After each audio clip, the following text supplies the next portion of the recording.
বা এই হাউসটা কতটুকু বড়, সেই বর্ণনাটি দিতে গিয়ে দেখা যায় যে বিভিন্ন হাদিসে বিভিন্ন রকম বর্ণনা আসছে।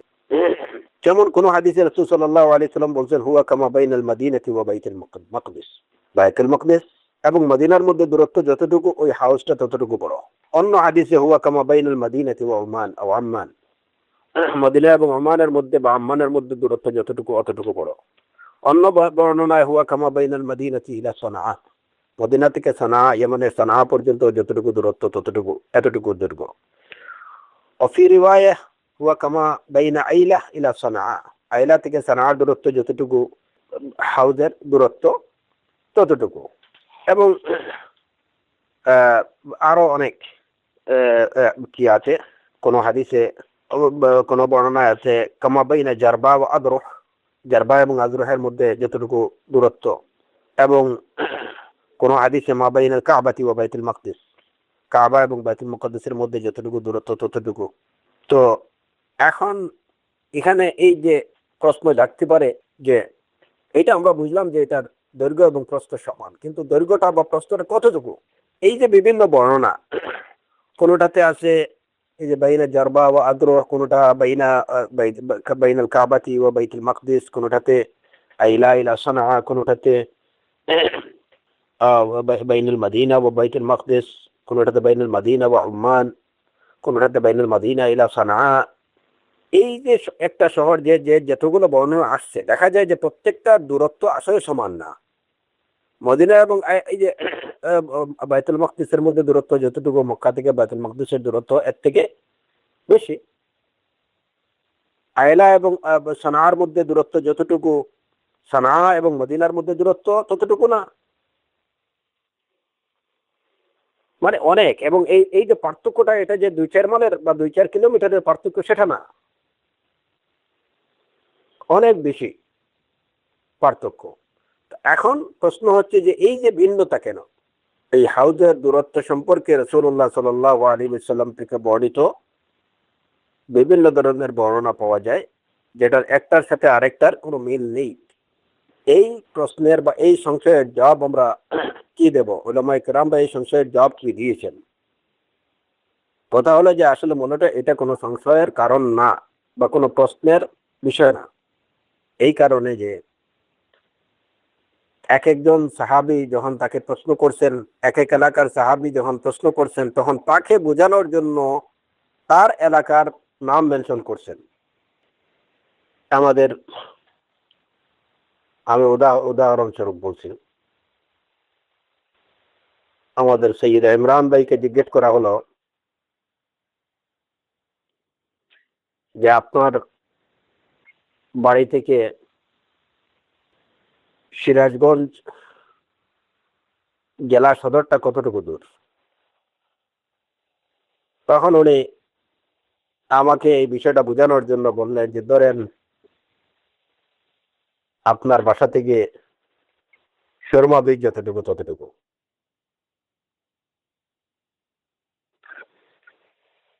অন্য ভাই জিজ্ঞেস করলেন, আরেকজন জিজ্ঞেস করলেন হয়তো লালবাগ থেকে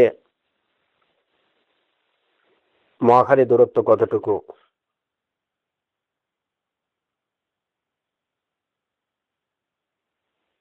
উনি সেটা বুঝাতে গিয়ে সিরাজগঞ্জের ভাইকে বললেন যে ধরেন আপনার বাসা থেকে আপনাদের জেলা সদর যতটুকু। তো এটা হচ্ছে জাস্ট একটা আইডিয়া দেয়া, আর যে যে এলাকা চিনে সেই হিসাবে তার কাছে সেই এলাকার নাম মেনশন করা।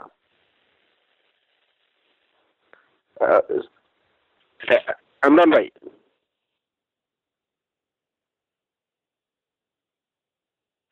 না অনেক মানে সাউন্ডটা রিভার্স হচ্ছে, আর ওই যে অনেকগুলা অনেক ওই দিক থেকে অনেক সাউন্ড শোনা যাচ্ছে। না, খায়ের খায়ের ইনশাআল্লাহ, জি। হ্যাঁ বাসা, ঠিক আছে ইনশাআল্লাহ।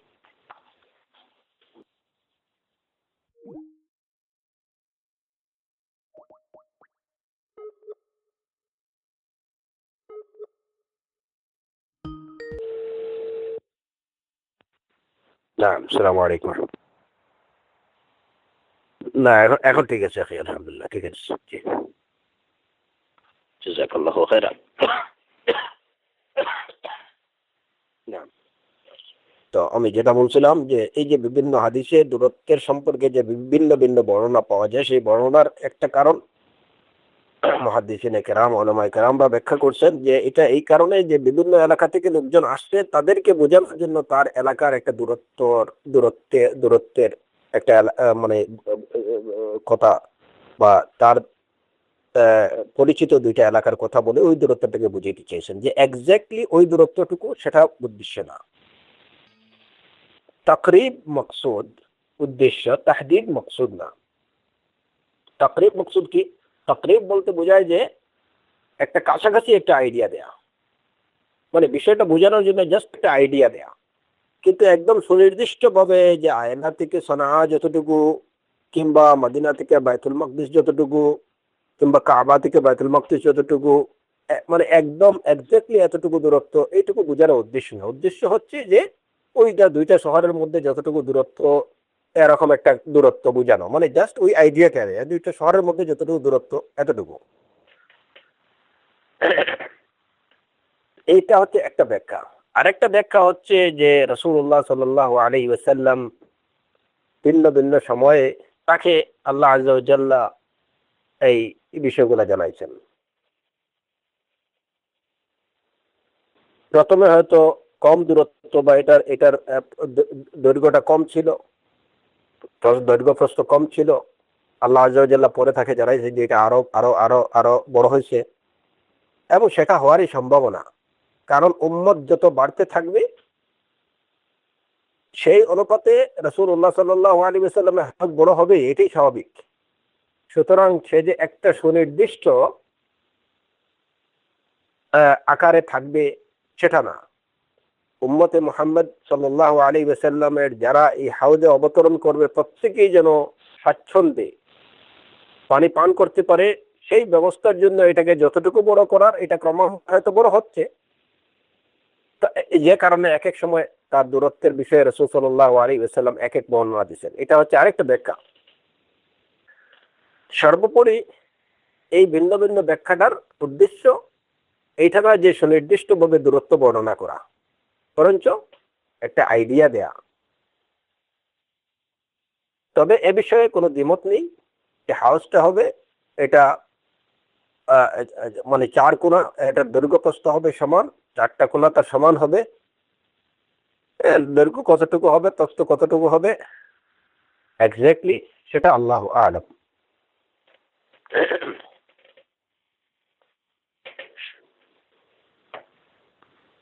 এরপরে যেমন এই যে দূরত্ব মাসিরাতা শাহরিন, 1 মাস চলার পথ, সেটা উটের স্বাভাবিক চলার পথ হতে পারে, আবার মাল বহনকারী উটের চলার পথ হতে পারে, অথবা হেঁটে চলার পথ হতে পারে। কোনোটাই সুনির্দিষ্ট না। মূল কথা হচ্ছে যে এই উম্মত, রাসূল সাল্লাল্লাহু আলাইহি ওয়াসাল্লামের উম্মতরা সেখানে সানন্দে স্বাচ্ছন্দ্যে পানি পান করতে পারে, সেই পরিমাণ যে এখানে কারো এই যে মানুষের ভিড় লেগে থাকবে না, একজনের গায়ে আরেকজন উঠে পড়বে না, এরকম না। এইখানে জায়গায় সংকুলন হচ্ছে না, ওরকম অবস্থা হবে না। এবং রাসূল সাল্লাল্লাহু আলাইহি ওয়াসাল্লামের হাউসটাই হবে সবচেয়ে বড় হাউস। এই হাউসটা অবস্থান কোথায় হবে? আর মানে কিয়ের মাঠে, হাসরের মাঠে হবে, এটাই অধিকাংশ উলামায়ে কেরামের অভিমত। কিন্তু আমাদের এই পৃথিবীতেই হবে, মানে জায়গাটা কি এই পৃথিবী হবে নাকি অন্য কিছু, না, এই বিষয়ে কারো কোনো দ্বিমত নেই যে এটা হবে পরিবর্তিত পৃথিবী, যেটা কিয়ামতের সময় এই পৃথিবী পরিবর্তিত হয়ে যাবে, পরিবর্তন হবে। ইয়াউমা তুবাদদালুল আরদ গায়রাল আরদ ওয়াস সামাওয়াত। ওই পৃথিবীতেই হাউজ, সিরাত, এই সব কিছুই হবে, এবং ওই মাঠেই আল্লাহ আযজা ওয়া জাল, পরিবর্তিত পৃথিবীর মাঠেই আল্লাহ আযজা ওয়া জাল্লা অবতরণ করবেন। যে পৃথিবীতে যেখানে কোনো আর রক্ত রক্তপাত হয়নি, যেখানে কোনো ফাসাদ হয়নি, যেখানে কোনো অন্যায় হয়নি, জুলুম হয়নি, গুনাহের কাজ হয়নি, ওই পরিবর্তিত পৃথিবীতে আল্লাহ আযজা ওয়া জাল হাশরের মাঠে আল্লাহ আযজা ওয়া জাল ওইখানে তার বিচার এবং ফয়সালা করবেন। ওইখানেই হাউজ থাকবে, সিরাত থাকবে। এরপরে হচ্ছে যে এই হাউজের বৈশিষ্ট্যগুলোর মধ্যে আরেকটা, যে হাউজের যে পেয়ালাগুলো,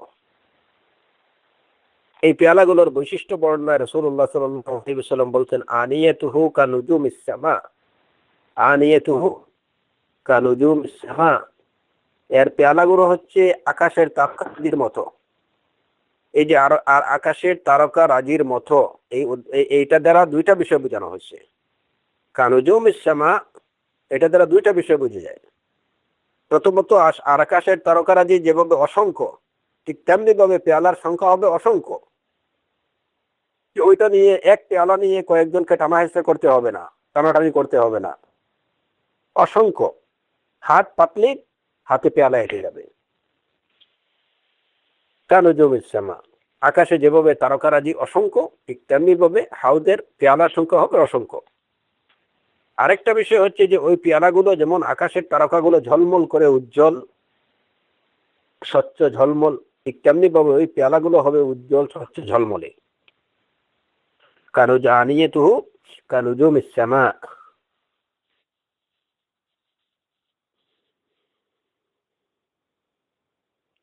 এরপরে হচ্ছে যে এই হাউজের পানের বৈশিষ্ট্য কি হবে। আমরা তিনটা বিষয়, একটা হচ্ছে যে স্যার আকৃতি সম্পর্কে জানলাম, আকৃতি হচ্ছে এটা চতুষ্কোণ। তারপরে আমরা জানলাম এই হাউজের অবস্থানটা হবে পরিবর্তিত একটা পৃথিবীতে। তৃতীয় হচ্ছে হাউজের পেয়ালাগুলো হবে অসংখ্য এবং উজ্জ্বল ঝলমলে। হাউজের পানি কেমন হবে, রাসূলুল্লাহ সাল্লাল্লাহু আলাইহি ওয়াসাল্লামের হাদিস থেকে যেটা জানা যায়, যে এটাও সহিহ বুখারী এবং সহিহ মুসলিমের হাদিস, মাউহু আশাদ্দু বায়াদাম মিনাল লাবানি, দুধ থেকেও আরো বেশি সাদা, ওয়া আহলা মিনাল আসালি, মধু থেকেও মিষ্টি। এই হচ্ছে হাউজের পানির বৈশিষ্ট্য। কোন বর্ণনায় আছে মাউহু আশাদ্দু বায়াদাম মিনাল ওয়ারিক, যে রৌপ্যের থেকেও আরো বেশি স্বচ্ছ সাদা পানি হবে। এবং এই পানির ঘ্রাণটা কেমন হবে, রাইহাতুহু কারাইহাতিল মিস্ক, রাইহাতুহু কারাইহাতিল মিস্কি, এটা সহিহ মুসলিমের হাদিস, আনাস রাদিয়াল্লাহু আনহু থেকে বর্ণিত হাদিস, যে পানির ঘ্রাণ হবে মিস্কের ঘ্রাণের মতো। আর পানির উৎস যেটা আমরা আগেই বলছি, সেই পানির উৎসটা হবে কাউসার। এবং সেই কাউসার থেকে পানি কিভাবে আসবে, দুইটা নালা দিয়ে, ইয়াশরুবু ফীহি মিনাল কাউসার মিজাবানি।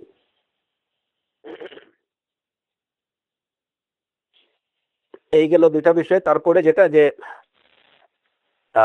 এটা যদি আলোচনা হয়ে গেছে যে মিজানের আগে, হাউসটা মিজানের আগে হবে না পরে হবে, হ্যাঁ, অধিকাংশ উলামায়ে কেরামের অভিমত, আইম্মায়ে কেরামের অভিমত, এটা অবশ্যই হাউসটা মিজানের আগে হবে।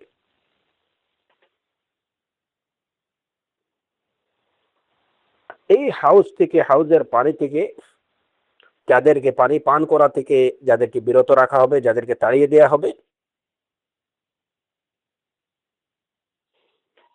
যেমন যে অন্যান্য হাদিসগুলোতে আসছে, রাসূলুল্লাহ সাল্লাল্লাহু আলাইহি ওয়াসাল্লাম বলেছেন, ইয়াতিহি কাওমুন ফায়ারিফুহুম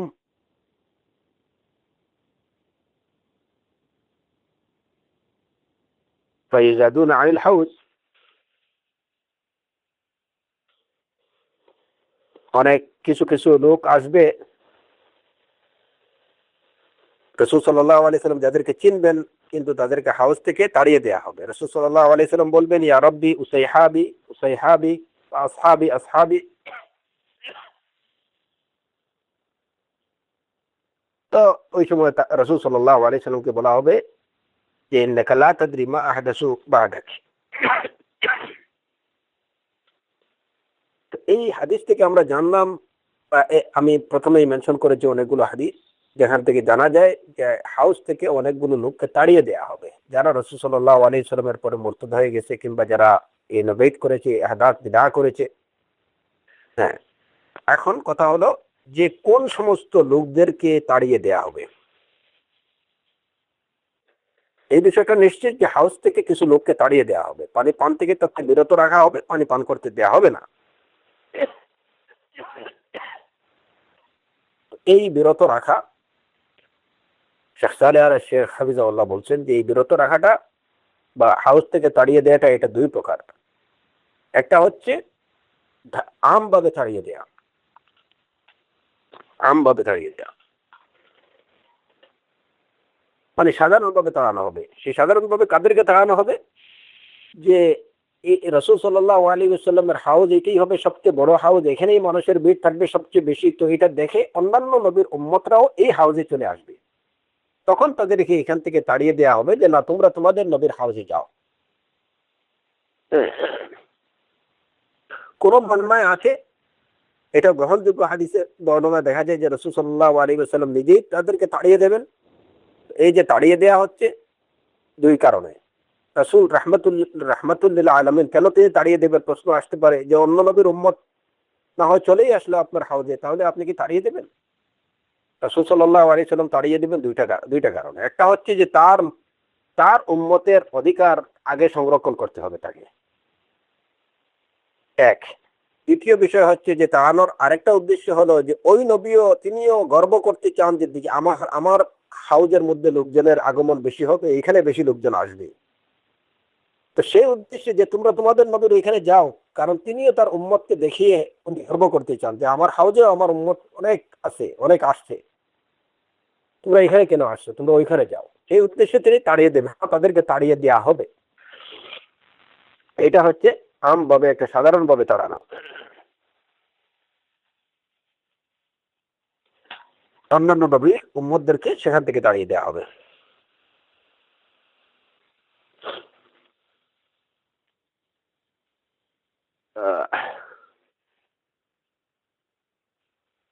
আরেকটা হচ্ছে যে বিশেষ তাড়ানো, জৌদুল খাস।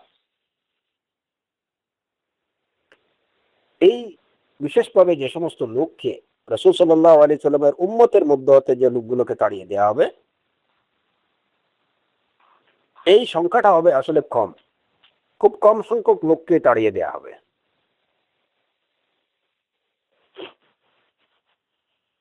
প্রথম কথা হচ্ছে যে এই উম্মতের কুফফার মুশরিকিন যারা, তাদের তো প্রশ্নই আসে না।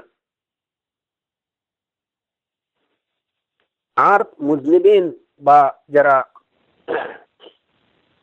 কাবিরা গুনাহকারী যারা মুমিন, তারা কিন্তু ওই হাউজের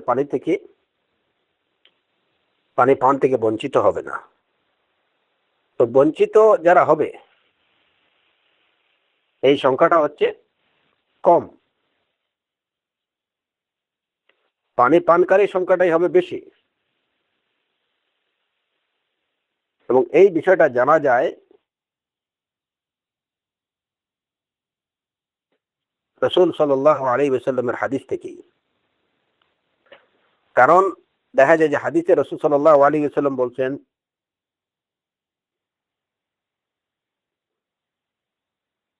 যে ওয়ারাদা আলাইহি উনাসুন ইয়ারিফুহুম ওয়া ইয়ারিফুনাহু সুম্মা ইউজাদুনা আনিল হাউজ। এমন কিছু লোক হাউজে গিয়ে অবতরণ করবে যাদেরকে রাসূল সাল্লাল্লাহু আলাইহি ওয়াসাল্লাম চিনেন, তারাও তাকে চিনে। সুম্মা ইউজাদুনা আনিল হাউজ, এরপরে তাদেরকে ওইখান থেকে তাড়িয়ে দেওয়া হবে। এখানে বিষয়টা হচ্ছে উনাসুন। উনাসুন হচ্ছে যে কিছু সংখ্যক লোককে বলা হয়, খুব বেশি সংখ্যক লোক না। উনাসুন কিছু সংখ্যক লোক। কোন কোন বর্ণনায় আছে কাউমুন, মানে মানুষের ছোট্ট একটা দল। এবং কোন বর্ণনায় যে আমরা মেনশন করছি যে অনেক বর্ণনায় আছে রাসূল সাল্লাল্লাহু আলাইহি ওয়াসাল্লাম বলতেন উসাইহাবি উসাইহাবি, এরা আমার এই সাহাবাদের ছোট্ট দল, উসাইহাব, বা আমার কয়েকজন এরা তো আমার কয়েকজন সাহাবী। তাহলে বোঝা গেল যে যাদেরকে তাড়িয়ে দেওয়া হবে এরা উনার গুটি কতেক লোক, কিছু সাহাবী যারা রাসূল সাল্লাল্লাহু আলাইহি ওয়াসাল্লামের সময় তার সাথে যুদ্ধ করেছেন, তার সাথে হজ করেছেন, কিন্তু এরপরে ওই যে মুসাইলামাতুল কাযযাবের ফিতনার মধ্যে পড়ে যারা হয়তো দিন থেকে সরে গিয়েছিলেন। অতএব হাদিস থেকে যে বিষয়টা প্রমাণিত হয় যে রাসূলুল্লাহ সাল্লাল্লাহু আলাইহি ওয়াসাল্লামের হাউজের পানি পান থেকে বঞ্চিত হবে যে সমস্ত লোক, তাদের সংখ্যা হবে পানকারীদের তুলনায় কম।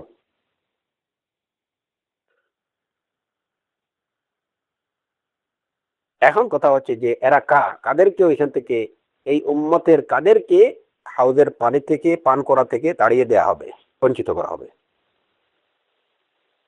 প্রথম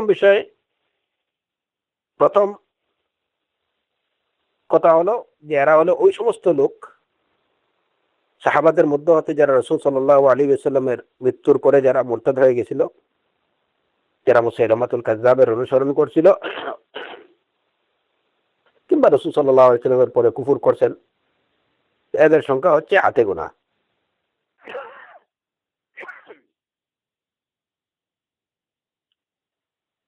এদের সম্পর্কে রাসূল সাল্লাল্লাহু আলাইহি ওয়াসাল্লাম বলছেন ইউজাদু কাউমুন বা ফায়াতিনি কাউমুন ফায়ুজাদুনা আনিল হাউজ, এমন একটা কওম বা ছোট্ট দলকে নিয়ে আসা হবে, তাদেরকে তারপরে হাউজ থেকে তাড়িয়ে দেওয়া হবে। ফায়াতিনি কাউমুন, আমার হাউজের মধ্যে আসবে ছোট কিছু মানুষের একটা ছোট্ট দল, ফায়ুজাদুনা আনিল হাউজি, তাদেরকে হাউজ থেকে তাড়িয়ে দেওয়া হবে। আচ্ছা, তো এই কওম এবং উসাইহাব, যে হাদিসে উসাইহাব বলা হয়েছে, এটাও তাসগীর বা ছোট্ট সাহাবায়ে কিরামের ছোট্ট একটা দলকে বলা হয়েছে। নাসুন, এটাও গুটি কয়েক মানুষকে বলা হয়। কওমুন, এটাও মানুষের ছোট্ট একটা দলকে বোঝানো হয়েছে। তো এদেরকে হাউস থেকে তাড়িয়ে দেওয়া হবে। দ্বিতীয় কথা হলো মুনাফিকদেরকে হাউস থেকে তাড়িয়ে দেওয়া হবে।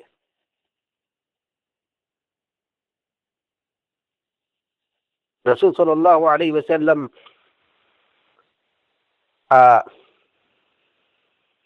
মুনাফিকদেরকে সব মুনাফিকদেরকে তো তিনি চিনেন না।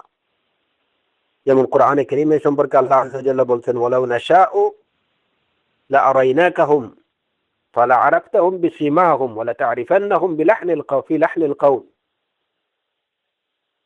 সূরা মুহাম্মাদের আয়াত, ওয়ালাউ নাশাউ লাআরাইনাকাহুম ফালাআরাফতাহুম বিসীমাহুম ওয়া লাতা'রিফান্নাহুম ফি লাহনিল কওল। আমি চাইলে আমি তাদেরকে আপনাকে পরিচিত করিয়ে দিতে পারতাম। ফালাতা'রিফান্নাহুম বিসীমাহুম, তাহলে আপনি তাদের চেহারা দেখেই আপনি তাদেরকে চিনতে পারতেন। আমি চাইলে তাদেরকে আপনার সাথে পরিচয় করিয়ে দিতে পারতাম। তখন আপনি তাদের চেহারা দেখলেই তাদেরকে চিনতে পারতেন। ওয়ালাতা'রিফান্নাহুম ফি লাহনিল কওল, এবং আপনি অবশ্যই তাদেরকে তাদের কথার স্বরের মধ্যে বুঝতে পারবেন, চিনতে পারবেন। এর দ্বারা বোঝা গেল যে সব মুনাফিকদেরকে রাসূল সাল্লাল্লাহু আলাইহি ওয়াসাল্লামের সাথে পরিচয় করিয়ে দেননি আল্লাহ আযজা ওয়া জাল্লা। রাসূল সাল্লাল্লাহু আলাইহি ওয়াসাল্লাম সব মুনাফিকদেরকে চিনবেন না, এরা মুনাফিক। এরাও হাউজে পানি পান করতে যাবে, ফায়াতুনা ইয়াউমাল কিয়ামাহ,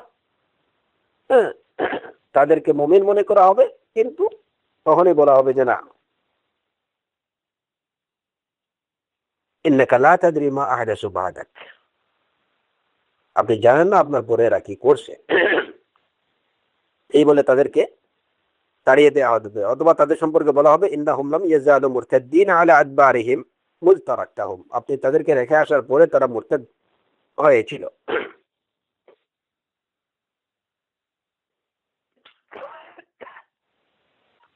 তৃতীয় হচ্ছে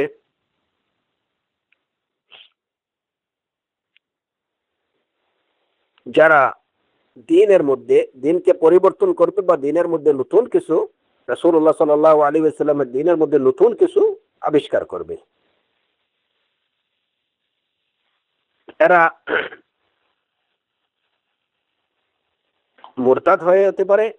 যারা ইসলাম থেকে ফিরে গিয়েও তারা কি করতে পারে, যারা মুরতাদ্দিন তারা, অথবা যারা মুবতাদিঈন, বিদআ মুদিল্লাহ, বিদআ মুকাফফিরা যারা করবে, এদেরকেও হাউস থেকে তাড়িয়ে দেওয়া হবে। আমরা আলোচনা করছি যে হাউস থেকে কাদেরকে তাড়িয়ে দেওয়া হবে। প্রথম দল হচ্ছে এই যে রাসূলুল্লাহ সাল্লাল্লাহু আলাইহি ওয়াসাল্লামের পরে সাহাবাদের যে কয়েকজন মুসাইলামাতুল কাজ্জাবের অনুসরণ করে তারা কাফির হয়ে গেছিলেন। দ্বিতীয় হচ্ছে মুনাফিকরা, তৃতীয় হচ্ছে মুরতাদরা। এই উম্মতে যারা মুরতাদ হবে কিংবা যারা বিদআ মুদিল্লাহ, বিদআ মুকাফফিরা করবে, যেমন এই যে রাফিদি, সাবাই, খাওয়ারিজ, নাসবি, মু'তাজিলি,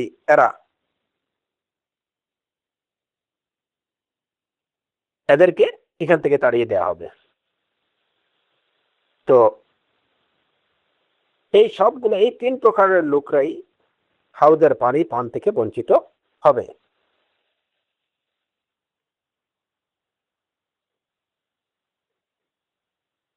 আর এর সাথে অ্যাড হবে ওই সমস্ত লোক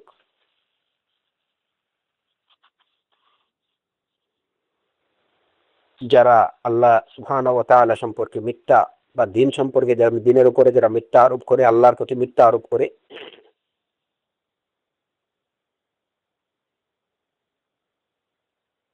সহিহ মুসলিমের হাদিস দ্বারা এই বিষয়টা প্রমাণিত। রাসূলুল্লাহ সাল্লাল্লাহু আলাইহি ওয়াসাল্লাম বলছেন, সায়াকুনু বা'দি উমারা ফামান সাদ্দাকাহুম বিকাযিবিহিম ওয়া আ'আনাহুম আলা যুলমিহিম ফালাইসা মিন্নি ওয়া লাস্তু মিনহু ওয়া লান ইয়ারিদা আলাইয়া আল হাউদ। আমার পরে এমন কিছু শাসক হবে, ফামান সাদ্দাকাহুম বিকাযিবিহিম, যারা এদেরকে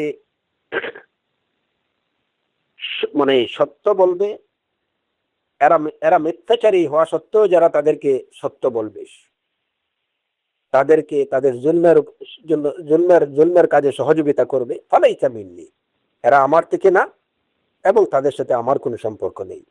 ওয়ালা ইয়ারিদা আলাইয়াল হাউদ, এবং তারা হাউদে আমার নিকট যেতে পারবে না। তো ফামান সাদ্দাকাহুম বিকাযিবিহিম মানে কি, যারা দ্বীনের বিষয়ে মিথ্যা আরোপ করে, অথচ যে উমারারা দ্বীনের বিষয়ে মিথ্যা আরোপ করে, অথচ ওরা কি করে, ওইখানে ওই উমারাদের সাথে তালে তাল মিলিয়ে হা হা বলে যে না এটা ঠিক, এবং এই শাসকবৃন্দকে তাদের জুলুম, অন্যায়, অবিচারের কাজে সহযোগিতা করে রাষ্ট্রীয় আনুকূল্য পাওয়ার জন্য। এদের জেনে রাখা উচিত যে এরা ইয়াউমুল কিয়ামা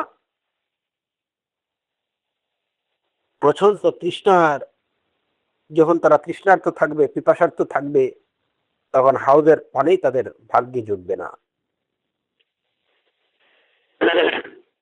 ফালাইসা মিন্নি ওয়া লাস্তু মিনহু ওয়া লান ইয়ারিদা আলাইয়া আল হাউজ। রাসূলুল্লাহ সাল্লাল্লাহু আলাইহি ওয়াসাল্লাম একদম স্পষ্ট কথা, ওয়া লান ইয়ারিদা আলাইয়া আল হাউজ। এই লোকগুলো,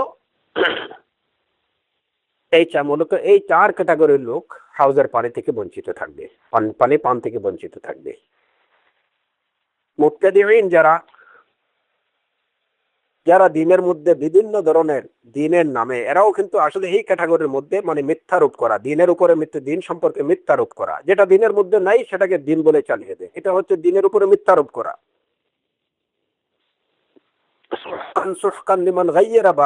দ্বীন বলতেছে, সুন্নাহ বলতেছে একরকম, তারা সেটা করতেছে অন্যরকম, এটা হচ্ছে দ্বীনের পরিবর্তন। এদেরও জেনে রাখা উচিত যে এরা কিয়ামতের দিন হাউজে কাউসারের পানি পানের আশা করতে পারে না। এদেরকে রাসূল সাল্লাল্লাহু আলাইহি ওয়াসাল্লাম বলবেন, সুহকান সুহকান লিমান গায়্যারা বা'দি।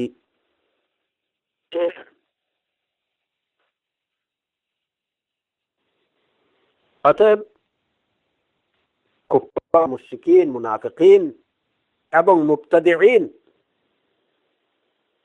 এমন পর্যায়ের বিদআ যারা করে, যে বিদআ মানুষকে কাফিরে কি করে পরিণত করে,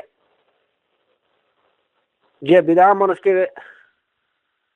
পথভ্রষ্ট করে, যে বিদআ তারা দ্বীনের উপরে মিথ্যাচার হয়, রাসূলুল্লাহ সাল্লাল্লাহু আলাইহি ওয়াসাল্লামের প্রতি মিথ্যারোপ হয়, এই সকল মুবতাদিঈনরা ইয়াউমুল কিয়ামা হাউজে কাউসারের পানি পান করা থেকে বঞ্চিত হবে, এবং এটা সুস্পষ্ট হাদিস।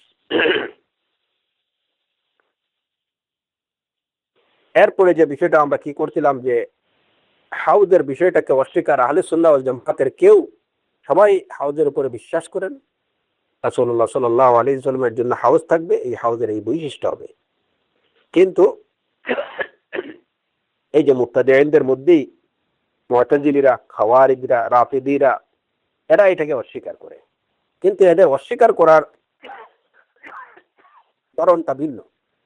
সবার একরকম একভাবে তারা অস্বীকার করে না।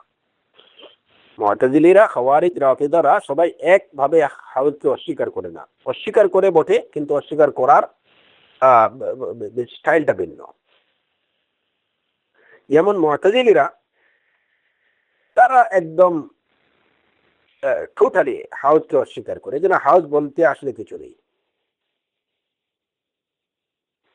কারণ ওই যে তাদের তাদের কি হচ্ছে, তারা সবসময় মুতাজিলিদের এদের স্বভাব বা তাদের বৈশিষ্ট্যটাই হচ্ছে তারা সবসময় আকলকে নকলের উপরে প্রাধান্য দেয়। তাদের যুক্তিকে তারা সবসময় দলিলের উপরে প্রাধান্য দেয়। তো তাদের সেই স্বভাবজাত বৈশিষ্ট্য থেকেই তারা বলে যে না, আসলে হাউজ বলতে কিছু নেই। কারণ হাউজের যে বৈশিষ্ট্য বা যে গুণাবলীগুলো হাদিসের মধ্যে আসছে, এইগুলা ইমাজিন করা যায় না, আসলে এগুলা যুক্তিতে আসে না। বাস, যুক্তিতে আসে না, অতএব কি এটা প্রত্যাখ্যাত। তারা এটাকে বললো যে না, আসলে হাউজ বলতে কিছু নেই। আর হাউজ লা ইউকাল, এটা এটা যুক্তিতে আসে না। তো অতএব এটাকে কি করতে হবে, অন্য কোনো তাওয়িল বা অন্য কিছু, হাউজ বলতে অন্য কিছু বোঝানো হয়েছে, তারা অন্য ব্যাখ্যা দিতে যায়। তো মূল কথা হচ্ছে মুতাজিলিদের আকীদা হলো যে কিয়ামতের দিন কোনো হাউজ থাকবে না। এটা হাউজ বলতে অন্য একটা অর্থ বোঝানো হয়েছে। এবং তারা যুক্তি দেখায় যে হাউজ রাতের আগে বা ওই যে ব্রিজটার আগে হাউজ এখানে থাকবে কিভাবে? কারণ মানুষের মধ্যে তখন মানুষের হাসরের ময়দানে মানুষ অবস্থান করবে, তাদের মধ্যে আর তাদের মাঝখানে আর জান্নাতের মাঝখানে জাহান্নাম থাকবে। জাহান্নাম হচ্ছে অগ্নিকুণ্ড, এখানে পানির ফোয়ারাটা, পানির ধারা বা এই ঝর্ণা ধারাটা কিভাবে আসবে? আগুনের মধ্যখানে মধ্য দিয়ে কি পানির পানির জান্নাত থেকে নালা বয়ে আসবে?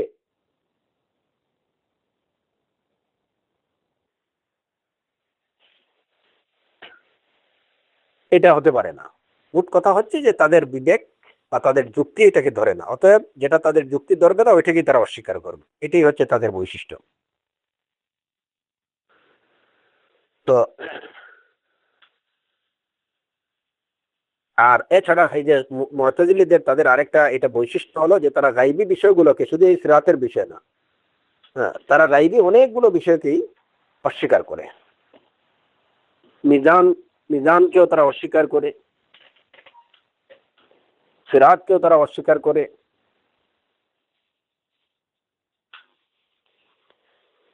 তো এটা হচ্ছে মুতাজিলিদের স্বভাব। তো তারা মূল কথা হচ্ছে মুতাজিলিরা হাউজকে টোটালি অস্বীকার করে, যে হাউজ বলতে কিছু নেই।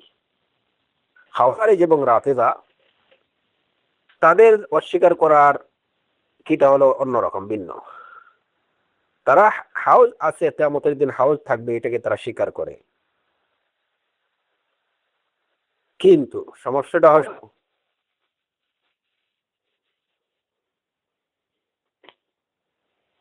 অন্য জায়গায়। তারা বলে যে, খাওয়ারিজ এবং রাফিদারা বলে যে যারা রাসূলুল্লাহ সাল্লাল্লাহু আলাইহি ওয়াসাল্লামের পরে যারা তাদের দিন থেকে ফিরে গিয়েছিল,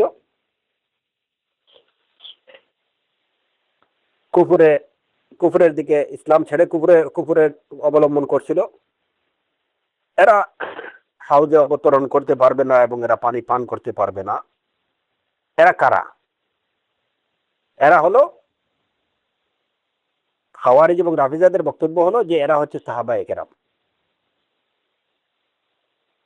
জামউন কাবীরুম মিনাস সাহাবা। অধিকাংশ সাহাবারা হাউজের পানি পান থেকে বঞ্চিত হবেন। এটা হচ্ছে খাওয়ারিজ এবং রাওয়াফিজদের কথা।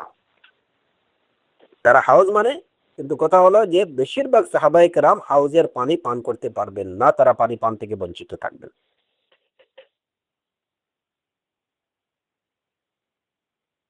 তাদের দৃষ্টিতে রাসূল সাল্লাল্লাহু আলাইহি সাল্লামের পরে যারা দিন থেকে সরে গিয়েছেন তারা হচ্ছে সাহাবায়ে কেরাম। নাউযুবিল্লাহি মিন যালিক। তাদের কথা হচ্ছে রাসূল সাল্লাল্লাহু আলাইহি সাল্লামের মৃত্যুর পরে সাহাবারা ঈমান ইসলামের উপরে থাকেননি, শুধু মাত্র কয়েকজন ছাড়া অধিকাংশ সাহাবা তারা ইমান থেকে সরে গিয়েছিলেন। এই হচ্ছে খাওয়ারিজ এবং রাফিজিদের আকীদা। এখন আমরা তাদের এই যে সংশয় বা তাদের এই অভিযোগকে আমরা কিভাবে রদ করব? প্রথম কথা হচ্ছে যে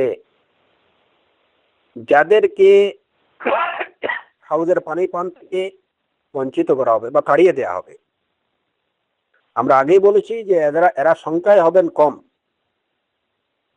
ফায়ুজাদু কওমুন আন হাউদি, মানুষের ছোট্ট একটা দলকে আমার হাউস থেকে তাড়িয়ে দেওয়া হবে। অন্য বর্ণনায় ফায়ুজাদু উনাসুন আন হাউদি, গুটি কতক লোককে আমার হাউস থেকে তাড়িয়ে দেওয়া হবে। অন্য বর্ণনায় ফাআকুলু ইয়া রাব্বি আসহাবি, আমি বলবো হে রব আমার সাহাবী। অন্য বর্ণনায় ইয়া রাব্বি উসাইহাবি, রাসূল সাল্লাল্লাহু আলাইহি ওয়াসাল্লাম বলবেন হে আমার রব, এরা আমার মাত্র কয়েকজন সাহাবী, উসাইহাবি। তো তাদের প্রতি রদ হচ্ছে এই কথাগুলো দ্বারা যে এই বর্ণনাগুলো থেকে জানা যায় যে যাদেরকে হাউস থেকে তাড়িয়ে দেয়া হবে তারা সংখ্যায় হবেন মাত্র কয়েকজন, খুব কম সংখ্যক, এবং যারা পান করবেন তারা হচ্ছেন বেশি সংখ্যক। পক্ষান্তরে রাওয়াফিজ এবং খাওয়ারিজরা তারা বলতেছে যে বেশিরভাগ সাহাবায়ে কেরাম পানি পান থেকে বঞ্চিত থাকবেন, মাত্র কয়েকজন পান করতে পারবেন। অর্থাৎ এই হাদিসটাই তাদের প্রতি রদ করতেছে, তাদের এই দাবি একটা মিথ্যা কাফি। তৃতীয় কথা হচ্ছে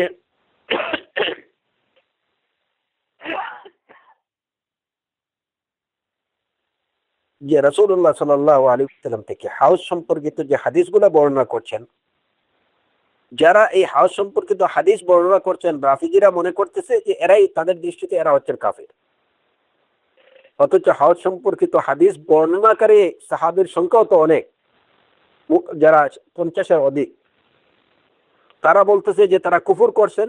অথচ দেখা যায় যে হাউস সম্পর্কিত হাদিসগুলোই 50-এর অধিক সাহাবায়ে কেরাম বর্ণনা করছেন। তো যাদের সম্পর্কে রাওয়াফিজ বা খাওয়ারিজদের ধারণা হলো যে তারা কুফর করছেন, দেখা যায় যে তারাই কি করছেন, প্রকৃতপক্ষে হাউদের হাদিস তারাই বর্ণনা করছেন। এখন আমাদের প্রশ্ন হলো যে হাউদের হাদিস বর্ণনা করছেন যে সমস্ত সাহাবীরা, আমাদের দৃষ্টিতে যদি হয় যে অধিকাংশ সাহাবীরা এই কুফর করছেন এবং অধিকাংশ সাহাবী হাউদের পানি পান থেকে বঞ্চিত হবেন মাত্র কয়েকজন ছাড়া, তাহলে যদি তোমাদের এই কথাটা সত্য হয়, তাহলে আমাদের প্রশ্ন হলো যে তোমাদের দৃষ্টিতে এই যারা কুফর করছেন, এদের যারা কাফের, তাদের বর্ণিত হাদিসকে তোমরা কবুল করো কিভাবে, বা এটাকে তোমরা মানো কিভাবে? কারণ রাফিজা বা মুতাজিলিরা কিন্তু হাউজকে অস্বীকার করে না, তারা স্বীকার করে যে কিয়ামতের দিন হাউজ থাকবে রাসূলুল্লাহ সাল্লাল্লাহু আলাইহি ওয়াসাল্লামের জন্য। কিন্তু তাদের কথা হলো যে বেশিরভাগ সাহাবায়ে কেরাম হাউজের পানি পান থেকে বঞ্চিত হবেন, তাদেরকে সেখান থেকে তাড়িয়ে দেওয়া হবে। আমাদের প্রশ্ন হলো যে তোমরা যদি এই সমস্ত সাহাবা তোমাদের দৃষ্টিতে কাফিরি হয়ে থাকেন, তাহলে তাদের বর্ণিত হাউজ সম্পর্কিত এই হাদিসগুলোকে তোমরা বিশ্বাস করো কিভাবে? আর যদি হয় যে না, এখানে বেশিরভাগ অনেকগুলো লোক এই হাদিসগুলো বর্ণনা করছে, তারা হয়তো বলতে পারে যে অনেকজন বর্ণনা করছে, সেই হিসাবে একটা জাম্মে গাফির একটা হাদিস বর্ণনা করছে, সেই হিসাবে আমরা হাউজের বিষয়টাকে স্বীকার করি বা বিশ্বাস করি। যদি তারা এইটুকু বলে, তাহলে আমাদের প্রশ্ন হলো যে সাহাবায়ে কেরাম তারা নিজেরা যে হাদিস দ্বারা তারা নিজেরা কাফির সাব্যস্ত হন, ওই হাদিস তারা নিজেরা বর্ণনা করেন কিভাবে? যে হাদিস দ্বারা তারাই পানি পান থেকে বঞ্চিত হচ্ছেন, যে হাদিস ইন্ডিকেট করে, ওই হাদিস তারা নিজেরা বর্ণনা করবেন কিভাবে? এটা তাদের নিজেদের বিরুদ্ধেই দলিল হচ্ছে। অতএব এই যে রাওয়াফিজ বা খাওয়ারিজদের তাদের এই যে এই আকীদা বা এই বিশ্বাস, এটা মানে প্রকৃতপক্ষে তারাই যে পথভ্রষ্ট এবং পথভ্রষ্টকারী, দাল্লুন মুদিল্লুন মুবতাদিউন, এটাই প্রমাণ করে।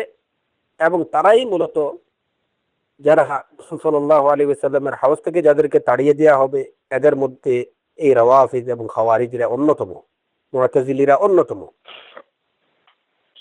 আরেকটা বিষয় হচ্ছে যে এখানে আমরা জানলাম যে কারা হাউজের পানি থেকে বঞ্চিত হবে, পান থেকে।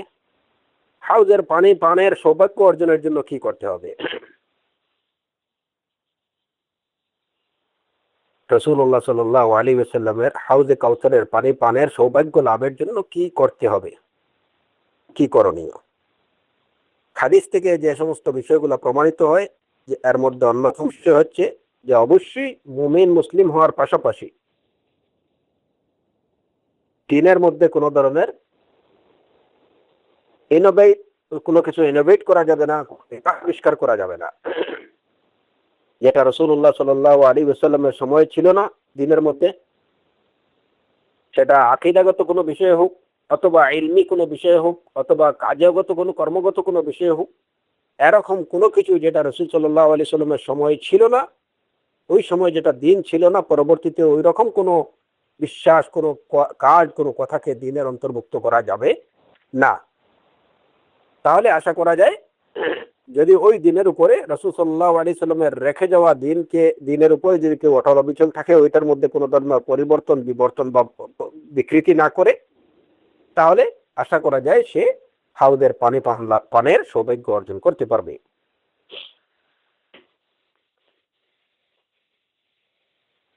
রাসূল সাল্লাল্লাহু আলাইহি ওয়াসাল্লাম এবং সাহাবায়ে কেরাম যে দিনের উপরে ছিলেন ওইটাকে অনুসরণ করতে হবে। এর জন্য প্রত্যেক মুমিন মুওয়াহিদের সচেষ্ট হতে হবে পরিপূর্ণরূপে,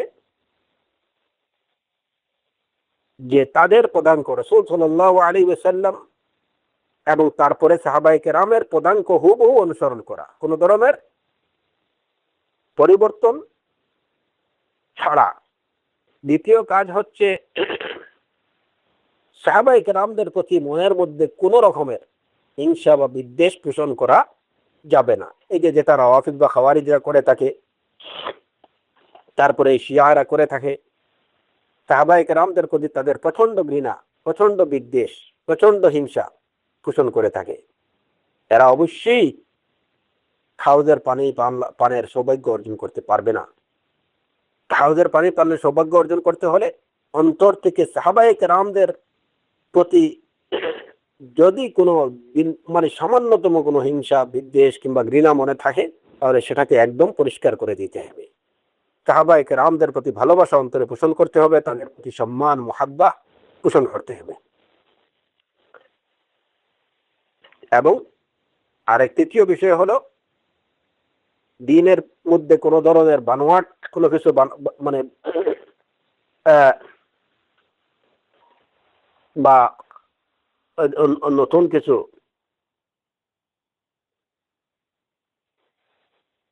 আবিষ্কার করা যাবে না, কোনো বিদআ করা যাবে না, এবং দিন সম্পর্কে কোন রকম মিথ্যাচার করা যাবে না।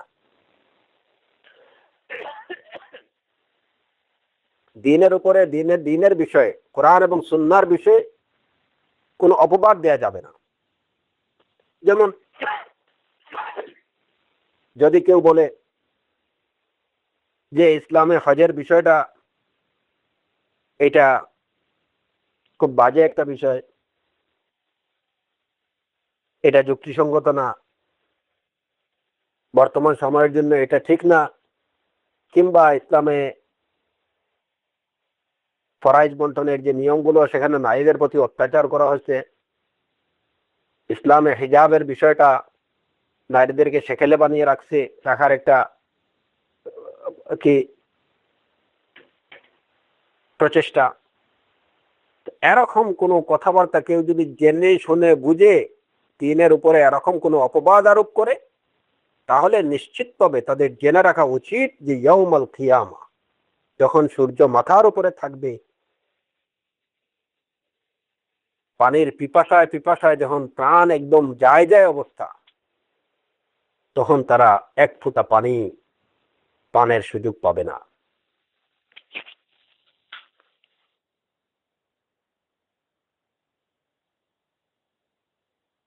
এরপরে যেটা রাসূল সাল্লাল্লাহু আলাইহি সাল্লামের হাদিস থেকে আমরা জানলাম যে রাষ্ট্রীয় আনুকূল্য পাওয়ার স্বার্থে বা পাওয়ার হিরো উদ্দেশ্যে, যে আমি সরকারের আনুকূল্য পাবো, দুনিয়াবি কিছু স্বার্থ সিদ্ধির জন্য কেউ যদি একজন জুলুম করতেছে, এটা সে জানে, কিন্তু তারপরেও এখানে তাকে সহযোগিতা করতেছে। একজন মিথ্যাচার করতেছে, এরপরেও সে তাকে বলতেছে যে না ঠিক আছে, আপনি ঠিক করতেছেন। এভাবে যারা উমারাদেরকে তাদের মিথ্যাচার করা সত্ত্বেও যদি এরা তাদেরকে ঠিক ঠিক বলে,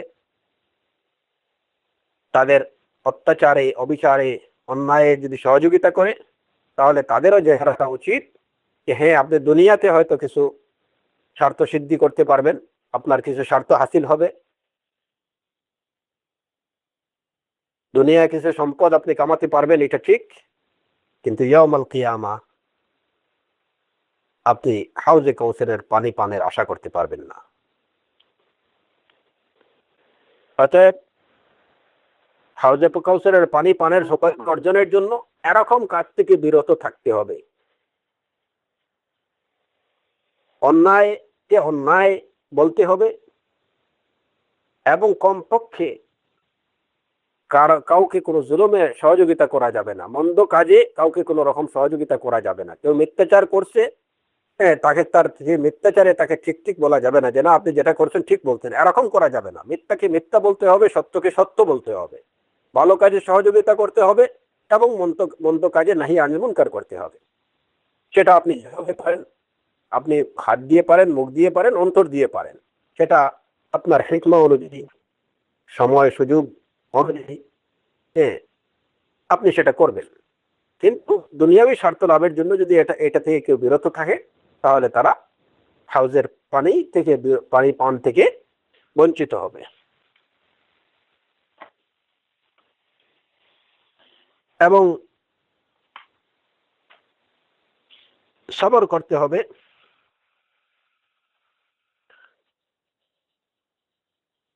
ইন্নাকুম সাতালকাউনা বা'দি আসারাতান ফাসবিরু হাত্তা তালকাউনি আলাল হাউজ। রাসূলুল্লাহ সাল্লাল্লাহু আলাইহি ওয়াসাল্লামের একটা হাদিস আব্দুল্লাহ ইবনে যায়েদ রাদিয়াল্লাহু আনহু থেকে বর্ণিত। রাসূল সাল্লাল্লাহু আলাইহি ওয়াসাল্লাম আনসার সাহাবায়ে কেরামদেরকে ওসিয়ত করে বলছিলেন, ইন্নাকুম সাতালকাউনা বা'দি আসারাতান।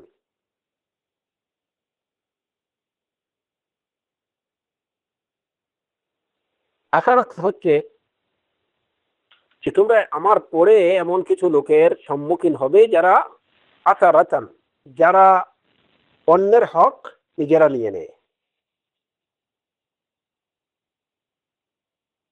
তোমাকে তোমার হক থেকে বঞ্চিত করবে, তোমার হক অন্যজন জোরে নিয়ে যাবে, তোমার উপরে অন্যায় করবে, তোমার প্রতি জুলুম করবে, এরকম লোকদের সাক্ষাৎ পাবে তোমরা। তখন ওই সময় তোমাদের করণীয় হলো ফাসবিরু, তোমরা ধৈর্য ধারণ করো, হাত্তা তালকাউনি আলাল হাউজ,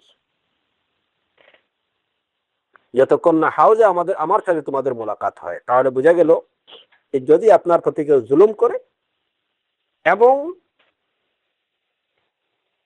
সেই জুলুমকে প্রতিহত করার একদম ইফেক্টিভ শক্তি যদি আপনার কাছে না থাকে, জুলুমকে প্রতিহত করতে গিয়ে দেখা গেল যে বড় ফিতনা বা ফাসাদ তৈরি হয়ে যাবে, সে আপনার হক নিয়ে নিচ্ছে, আপনি সবর করেন। যদি হয় এরকম যে আমার থেকে কেউ একটা জিনিস নিয়ে যাচ্ছে, আমি তাকে ধরে সেটা নিয়ে আসতে পারছি, এখানে কোনো ফিতনা তৈরি হবে না, তাহলে আমি সেটা করব। যদি না হয় আসারাতান, সেটা যে কোনো ভাবেই হোক আমার হক নিয়ে নিচ্ছে, যারা হকদার তাদের হক নিয়ে নিচ্ছে, জুড়ে বলে কলে কৌশলে যেভাবেই হোক নিয়ে নিচ্ছে, তসবিরু, ধৈর্য ধারণকারী, যারা ধৈর্য ধারণ করবে তারা ইয়াউমাল কিয়ামা রাসূলুল্লাহ সাল্লাল্লাহু আলাইহি ওয়াসাল্লামের সাথে তাদের দেখা হবে হাউজে, এবং সেখানে রাসূলের সাল্লাল্লাহু আলাইহি ওয়াসাল্লামের হাউজে কাউসার থেকে পানি পানের সৌভাগ্য তারা লাভ করবে। তো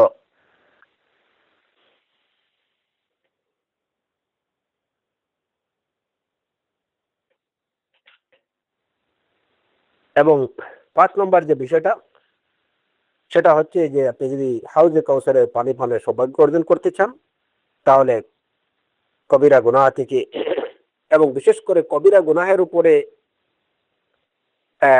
সবসময় কবিরা গুনাহ করা থেকে, বারবার কবিরা গুনাহ করা থেকে বিরত থাকেন। যখন আপনার থেকে কবিরা গুনাহ হয়ে যাবে, সাথে সাথে আপনি তওবা এবং ইস্তিগফারের দিকে এগিয়ে যান। আপনি সাথে সাথে তওবা করেন, আপনি সাথে সাথে ইস্তিগফার করেন।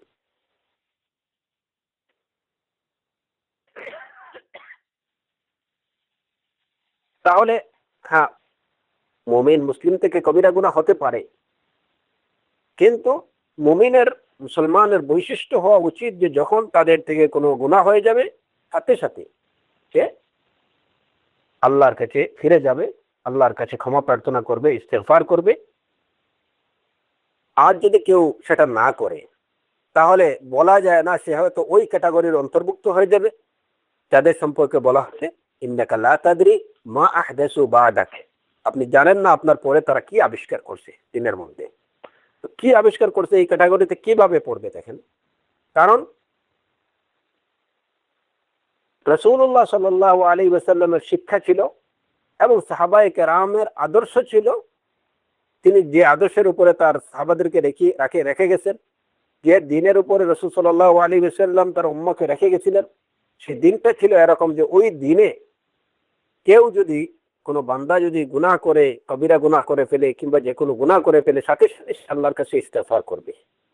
এখন কবিরা গুনাহ করতেছে তো করতেছেই, সে ইস্তেগফার করতেছে না, তাহলে বোঝা গেল ওই দিনের মধ্যে সে ইহদাস করছে, সে ওই দিনের উপরে নেই যে দিন রাসূল সাল্লাল্লাহু আলাইহি ওয়াসাল্লাম রেখে গেছিলেন। কারণ সেই দিনটা হচ্ছে গুনাহ করলেই সাথে সাথে ইস্তেগফারের দিকে দৌড়ানো। ওয়ালাউ আন্নাহুম ইয যালামু আনফুসাহুম জাউকা ফাস্তাগফিরুল্লাহ ওয়াস্তাগফারা লাহুমুর রাসূল লাওয়াজাদুল্লাহ তাওয়াবার রাহিমা। এটা ছিল রাসূল সাল্লাল্লাহু আলাইহি ওয়াসাল্লামের দিন। জুলুম করবে, অন্যায় করবে নিজের প্রতি, সে গুনাহ করে ফেলবে, সাথে সাথে সে আল্লাহর কাছে ইস্তেগফার করবে। তো এই ইস্তেগফার না করা, বারবার এবং একই গুনাহ করতে থাকা, সেটা সগীরাও যদি হয়, সগীরা গুনাহ যদি কেউ বারবার করতে থাকে তাহলে সেটা কবিরা হয়ে যায়।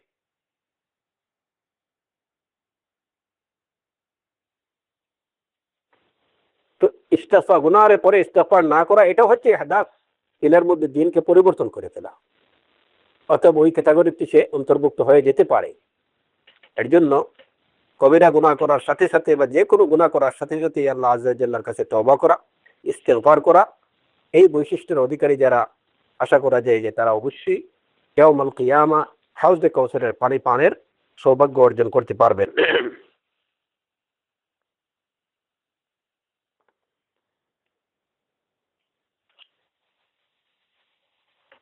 আরেকটা বিষয় শর্টকাট এখানে আলোচনা করে নিই, যে এই হাউজ সম্পর্কে রাসূলুল্লাহ সাল্লাল্লাহু আলাইহি ওয়াসাল্লাম থেকে একটা হাদিস বর্ণিত আছে, মা বাইনা বাইতি ওয়া মিনবারি রাউযাতুম মির রিয়াদিল জান্নাহ, যে আমার ঘর এবং আমার মিম্বরের মধ্যখানে হচ্ছে রাউযাতুম মির রিয়াদিল জান্নাহ, জান্নাতের একটা বাগান। এটা সহিহ বুখারী এবং সহিহ মুসলিমের হাদিস। এখন মা বাইনা বাইতি ওয়া মিনবারি রাউযাতুম মির রিয়াদিল জান্নাহ, এবং অন্য হাদিসে আছে ওয়া মিনবারি আলা হাউজি, আর আমার মিম্বরটা হচ্ছে হাউজের উপরে। এখন আমরা এই বিষয়ে আলোচনা করছি আগে যে হাউজের অবস্থানটা কোথায় হবে। হাউজের অবস্থান কোথায় হবে? হাশরে, কিয়ামতের মাঠে হবে। এবং এটা কোন পৃথিবীতে? বর্তমানে এই পৃথিবীতে ভূতলে হবে, ভূপৃষ্ঠে হবে না, এটা অবশ্যই পরিবর্তিত পরিবর্তিত জমিনে হবে। ইয়াউমা তুবাদদালুল আরদু গায়রাল আরদ, বর্তমানে যে পৃথিবী আছে এই আরদকে, এই পৃথিবীকে পরিবর্তন করে দেওয়া হবে এবং অন্য আরদ নিয়ে আসা হবে, গায়রাল আরদ জুয়াস সামাওয়াত। এখন এটা হলো একটা বিষয়। এখন এই যে হাদিস, যেটা সহিহ বুখারী এবং মুসলিমের হাদিস, যে মা বাইনা বাইতি ওয়া মিনবারি রাউদাতুম মির রিয়াদিল জান্নাহ, আমার ঘর এবং আমার মিম্বরের মধ্যখানে হচ্ছে জান্নাতের বাগান।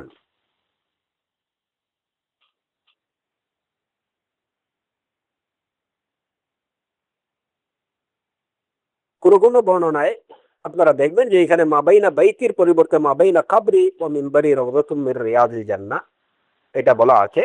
কিন্তু আসলে ওই ওই রিওয়ায়াতটা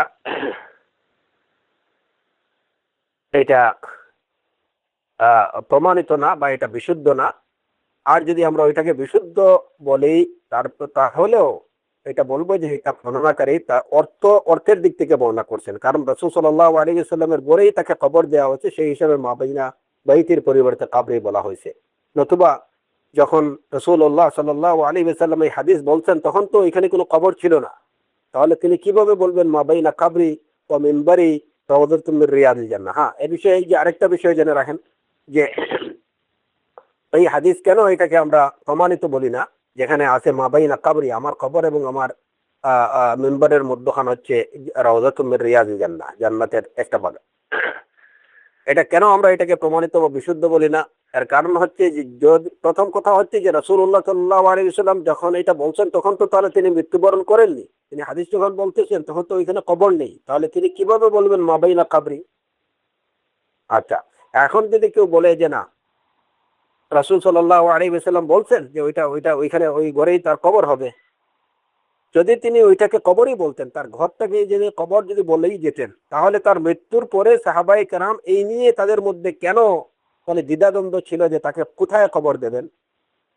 তাহলে তো এটা স্পষ্ট যে না, উনি তো বলতেনই তার বাইতকে, তার ঘরটাকে তিনি কবর বলছেন, তো ওইখানেই তো তার কবর হওয়া উচিত। তাহলে তো এই বিষয়ে সাহাবায়ে কেরামদের মধ্যে কোনো ইখতিলাফ হওয়ার কথা ছিল না, ওইটা নিয়ে আলোচনার কোনো বিষয় ছিল না, ওইটা বিষয়টা তো ডিসাইডেডই হতো। এই কারণে মাবাইনা কাবরি ও মিম্বারি, এই কাবরি যে বর্ণনা আছে এই বর্ণনাটা বিশুদ্ধ বর্ণনা বলে প্রতীয়মান হয় না। শেখুল ইসলাম ইবনে তাইমিয়া রাহিমাহুল্লাহ তিনি একদম স্পষ্টভাবে বলছেন, আস-সাবিতু আনহু সাল্লাল্লাহু আলাইহি ওয়াসাল্লাম আন্নাহু قال ما بين بيتي ومنبري روضة من رياض الجنة هذا هو الثابت في الصحيح।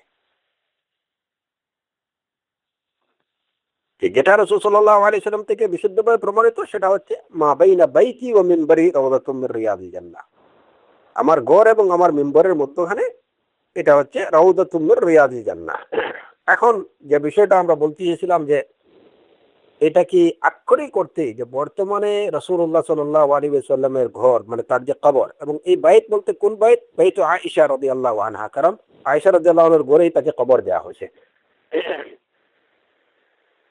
অন্যান্য উম্মাহাতুল মুমিনিনদের ঘর না। কারণ এখানে বাইত একটা বাইতের কথা বলা হয়েছে, এখানে বোঝার অবকাশ নেই যে এখানে যে পাশাপাশি উম্মাহাতুল মুমিনিনের যে অন্যান্য যে ঘরগুলা ছিল আশেপাশে সেই ঘরগুলা এবং তার মিম্বরের মধ্যখানে রওজাতুন মির রিয়াদিল জান্নাহ ওরকম ভাবার কোনো কারণ নেই, কারণ বাইতুন শব্দটা হচ্ছে এক বচন। উম্মাহাতুল মুমিনিনদের অন্যান্য ঘরগুলোও যদি এর অন্তর্ভুক্ত হতো তাহলে রাসূলুল্লাহ সাল্লাল্লাহু আলাইহি ওয়াসাল্লাম বলতেন মা বাইনা বুয়ুতি ওয়া মিম্বরি রাওজাতুম মির রিয়াদিল জান্নাহ। যেহেতু উনি এক বছর বলছেন এবং সেই ঘরটা আয়েশা রাদিয়াল্লাহু আনহার ঘরেই তার কবর হয়েছে, সুতরাং ওই একটা মাত্র ঘরকে ইন্ডিকেট করে। এখন কথা যেটা যে এখানে কি আক্ষরিক অর্থেই রাসূল সাল্লাল্লাহু আলাইহি সাল্লামের এই যে আয়েশা রাদিয়াল্লাহু আনহার ঘর এবং তার মিম্বর এই জায়গাটাই কি রাউদাতুন মির রিয়াদিল জান্নাহ হবে? এবং ও মিম্বারিয়া আলা হাউজি, এবং বর্তমানে যেখানে মিম্বর আছে বা রাসূল সাল্লাল্লাহু আলাইহি সাল্লামের সময়ে তার মিম্বর যে জায়গাটাতে ছিল ওই জায়গাটাতেই কি হাউজ হবে? ওই জায়গাটা যদি হাউস হয় তাহলে তো আহ এই হাউসটা এতটুকু দৈর্ঘ্য বা এতটুকু প্রস্থ হয় কিভাবে? এতটুকু দৈর্ঘ্য ও প্রস্থ হয় কিভাবে সেটা হয়তো উত্তর এটা দিতে পারি আমরা, যে আসলে এখানে ওই ওই জায়গাটা ওই জায়গাটারই একটা অংশে হাউস হবে, যে এটা পুরোটা মেম্বরটা পুরো হাউসকে কভার করবে সেটা তো প্রয়োজন নেই। ওই হাউসেরই একটা অংশে মেম্বর হবে, মেম্বর যে মেম্বরের একটা অংশে হাউস হবে। এবং আক্ষরিক অর্থে এইটুকু বুঝার কোনো এখন এই যে হাদিস মা বাইনা বাইতি ওয়া মিনবারি রাওদাতুম মির রিয়াদিল জান্নাহ, এই হাদিসের ব্যাখ্যায় উলামায়ে কেরামরা কি বলছেন? তারা বলছেন যে কেউ কেউ বলছেন যে এখানে এটা রূপক অর্থে রাসূলুল্লাহ সাল্লাল্লাহু আলাইহি ওয়াসাল্লাম বলছেন, যেমন হাফিজ ইবনে হাজার রাহিমাহুল্লাহ তিনি বলছেন যে মা বাইনা বাইতি ওয়া মিম্বরি রাউদাতুম মির রিয়াজিল জান্নাহ আই কা রাউদাতিন মির রিয়াজিল জান্নাহ। আমার ঘর এবং আমার মিম্বরের মধ্যবর্তী জায়গাটুকু রাউদাতুম মির রিয়াজিল জান্নাহ, জান্নাতের বাগান সমূহের একটা বাগানের মতো। এটা বুঝাইতে চাইছেন রাসূল সাল্লাল্লাহু আলাইহি ওয়াসাল্লাম। মানে সৌভাগ্য অর্জন এর জন্য, তারপরে শান্তি অর্জনের জন্য, সৌভাগ্য অর্জনের জন্য, এটা ওই দিক থেকে শান্তি সৌভাগ্য এই দৃষ্টিকোণ থেকে বা এই সমস্ত দিক থেকে এই জায়গাটুকু হচ্ছে রিয়াদুল জান্নার মতো। এক্স্যাক্টলি ওইটাই রওজাতুম মির রিয়াদুল জান্নাহ সেটা না। এটা হচ্ছে একটা ব্যাখ্যা। আরেকটা কেউ কেউ উলামায়ে কেরামরা আরেকটা ব্যাখ্যা দিয়েছেন যে যে এই জায়গাটাতে বাইত এবং মিম্বরের মধ্যখানে এই জায়গাটাতে ইবাদা, এই ইবাদা হচ্ছে সাবাবুন লিদুখুলিল জান্নাহ, সাবাবুন লিদুখুলি রাউদাতিন মির রিয়াদিল জান্নাহ। জান্নাতের বাগানে প্রবেশের একটা কারণ হচ্ছে এই জায়গার মধ্যে, এই মধ্যবর্তী জায়গাতে ইবাদতটা হচ্ছে জান্নাতে প্রবেশের কারণ। ইবনে হাজম রাহিমাহুল্লাহ তিনি ব্যাখ্যা দিয়েছেন, ইমাম আহমদ রাহিমাহুল্লাহ, তারপরে ইমাম ইবনে তাইমিয়া রাহিমাহুল্লাহ ওনারাও এই ব্যাখ্যা দিয়েছেন যে এই জায়গাটাতে ইবাদত করা এটা হচ্ছে জান্নাতে প্রবেশের কারণ সমূহের মধ্যে একটা কারণ। আর তৃতীয় আরেকটা ব্যাখ্যা হচ্ছে যে হ্যাঁ, রাসূল সাল্লাল্লাহু আলাইহি ওয়াসাল্লামের ঘর এবং মিম্বরের যে মধ্যবর্তী যে জায়গাটুকু, এই জায়গাটাই পরকালে এটা রাউদাতুম মির রিয়াদিল জান্নাহ হবে। এই জায়গাটুকু হুবহু এই এই এই এই জায়গাটুকু রাউদাতুম মির রিয়াদিল জান্নাহর অংশ হবে।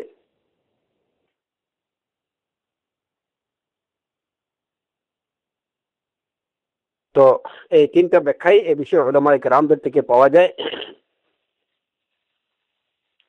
ইমাম নাওয়ী রাহিমাহুল্লাহ তিনি বলছেন যে হয়তো হতে পারে আন্না যালিকাল মাওদা বিআইনিহি ইনকালু ইলাল জান্নাহ, যে এই জায়গাটুকুই ইয়াউমুল কিয়ামা এটাকে জান্নাতে রূপান্তর করা হবে, এটা হতে পারে। আর নতুবা আরেকটা হচ্ছে যে এই জায়গাতে ইবাদা এটা মানে কি হতে পারে, জান্নাতে প্রবেশের কারণ হতে পারে। অথবা আরেকটা ব্যাখ্যা হচ্ছে যে এই জায়গাটুকু পিসনেস বা হ্যাপিনেস অর্জনের জন্য এই জায়গাটুকু ওই দিক থেকে, মানে এখানে শান্তি, যে শান্তি অনুভব করা যায়, যে সুখ উপভোগ করা যায়, যে তৃপ্তি পাওয়া যায়, সেই শান্তি, সুখ, শান্তি এবং তৃপ্তির দিক থেকে এটা কারাউদাতুম মির রিয়াদিল জান্নাহ। ওয়াল্লাহু সুবহানাহু ওয়া তাআলা আ'লাম। আল্লাহ সুবহানাহু ওয়া তাআলা আমাদেরকে সেই সব সৌভাগ্যবানদের অন্তর্ভুক্ত করুন যারা ইয়াউমুল কিয়ামা হাউজে কাউসারের পানি স্বাচ্ছন্দ্যে পান করতে পারবেন এবং কিয়ামত দিবসের অন্যান্য ফিতনা থেকে রেহাই পেয়ে অবলীলায় সিরাত অতিক্রম করে যারা চিরন্তন শান্তির জায়গায় জান্নাতে প্রবেশ করতে পারবেন, আল্লাহ আযজা ওয়া জাল আমাদেরকে তার সেই সব মুকাররাবিনদের অন্তর্ভুক্ত করুন এবং